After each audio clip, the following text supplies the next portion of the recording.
Welcome to Dreamlit Tales, where every story is a quiet place to rest your mind and wander through imagination.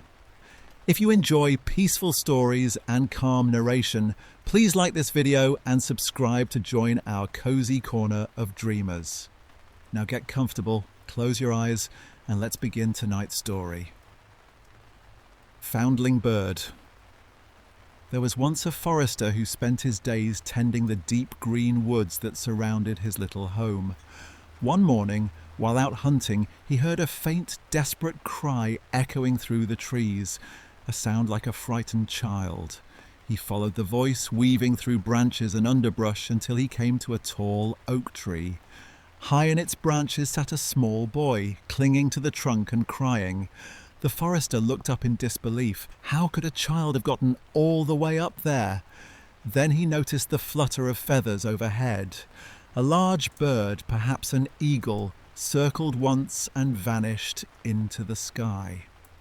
Carefully, the forester climbed the tree, lifted the trembling boy into his arms and carried him down to safety. He looked into the child's eyes and whispered kindly, "You'll come home with me. My daughter Lina will have a brother today." And so he brought the boy home, naming him Fundevogel, found by bird. From that day forward, Fundevogel and Lina were inseparable.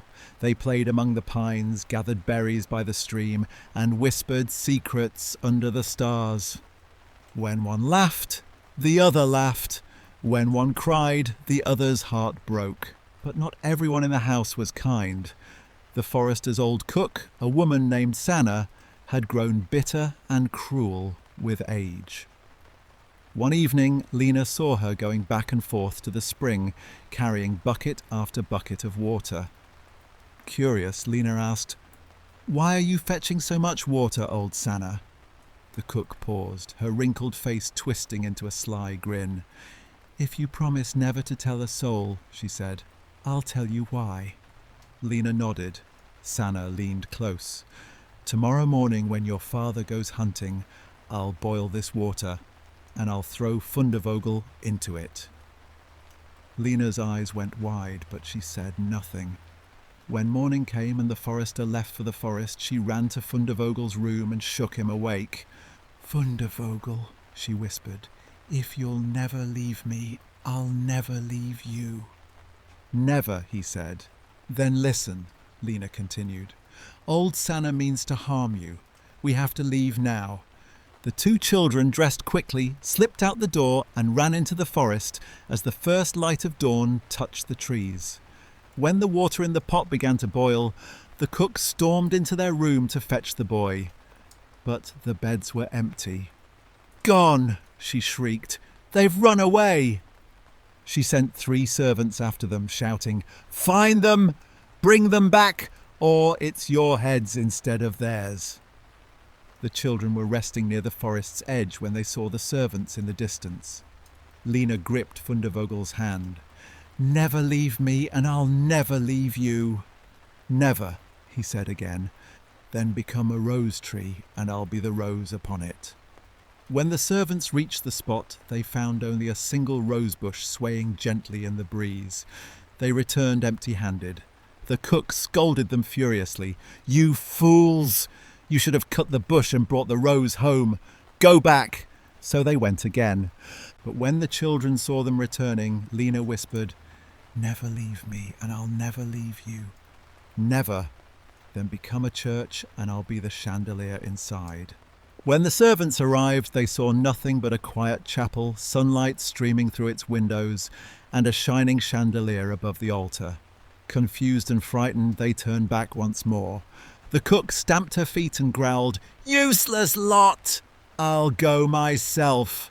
So she lumbered into the woods, the servants trailing behind her. Lina and Fundevogel saw her coming, the 3 men running, and behind them the cook waddling with fury in her eyes. "Never leave me, and I'll never leave you," said Lina. "Never," said Fundevogel. "Then become a pond, and I'll be the duck upon it." By the time the cook reached the clearing, all she found was a shimmering pond reflecting the sky. She bent down, panting, her thirst and anger burning together. "I'll drink it dry," she muttered. But the duck glided across the water, sharp-eyed and waiting. As the cook lowered her head, the duck darted forward, seized her by the hair and pulled her under. The water stilled, the ripples faded. The witch was gone. Moments later, the pond shimmered and vanished, and in its place stood Fundevogel and Lina, safe, hand in hand. They made their way home, where the forester, overjoyed, welcomed them back. From that day forward, the children lived happily, free from harm and bound by a promise they would never break. Never will I leave you, neither now nor ever.